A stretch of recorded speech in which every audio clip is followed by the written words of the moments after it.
On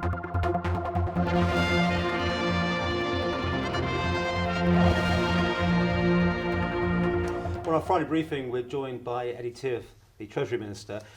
You're going back to the NI fund again. I mean, this is something you've definitely been leading forward for some time now. More bad news. It looks like, according to your press release, the fund is going to empty even sooner than you'd last said to us about this. It's not necessarily bad news, but I would suggest for some it's a wake-up call. We've been aware of this for quite a long time. In 2008, when I was the Minister for the Department of Health and Social Security, myself and my colleagues went around the island for a series of public meetings, and we highlighted the issues at that time. And I went back and I had a look at the presentation that we've done, and what we said then has been confirmed now. We've had this latest update of the financial position of the National Health Insurance Fund, which is prepared by the UK Government Actuarial Service. And despite the raising of the pension age, what we're seeing is that the fund is going to, in effect, be exhausted or run out 5 years earlier than the previous report indicated. Let's make this as simple as possible for me, if nobody else. Surely the idea of making the pensions pay out later, making us work longer, was to put more money going into this pot. How can it be running out then if you make people work longer? Well, there's two major impacts which are brought in by the UK government over the last 5 years. The first is how the pensions are increased, and they brought in the so-called triple lock. So the pensions are increased by the minimum of 2.5% inflation or average earnings. So that means that the pensions will go up quicker than the previous projections indicated. The second adverse impact is that the number of years that a person has to work to qualify for the full pension has been reduced, in the case of a male, from 44 to 35. So in effect, to cut to the chase, you'll be working less for a pension which could well be greater.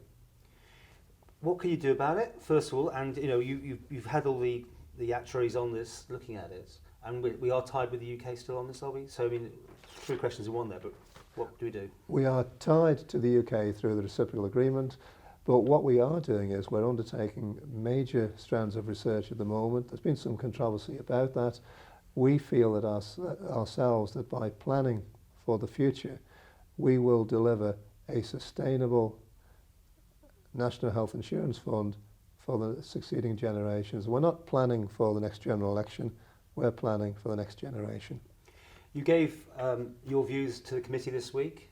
You were brought before Alf Cannon and Brenda Cannell, who had their opinions aired, Yeah. and you were quite forthright about them here in this room just the other week. Any lessons learned for us on that, what you said? I mean, you said everything was okay, but have you thought again about it? No, I'm comfortable with the general direction. We're not ducking and diving. We're not avoiding this issue that's been once again highlighted by this latest government actuarial report. We will deal with these issues. This is a government of action, not activity.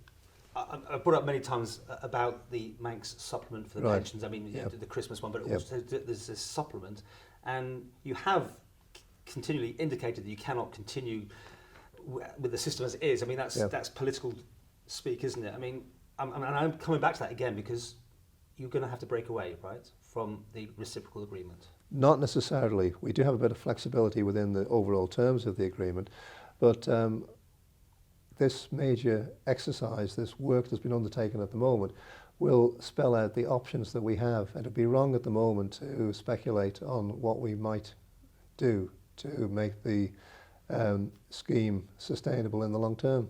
But back to your press release, 40 years, if nothing's done, the NI fund is empty. And we owe it to the future generations to make sure that that's not the case. And you are prepared, obviously by the sounds that you are taking this on board, but you've got to take Tynwald with you on any changes. Are you comfortable with that? Well, I'm comfortable that we are prepared to take difficult decisions. We don't control Tynwald. It's not right that we would, but I'm sure that backed with the information we come forward, we'll put forward a well-reasoned, valid case for change, because one thing is certain, that no change is not an option.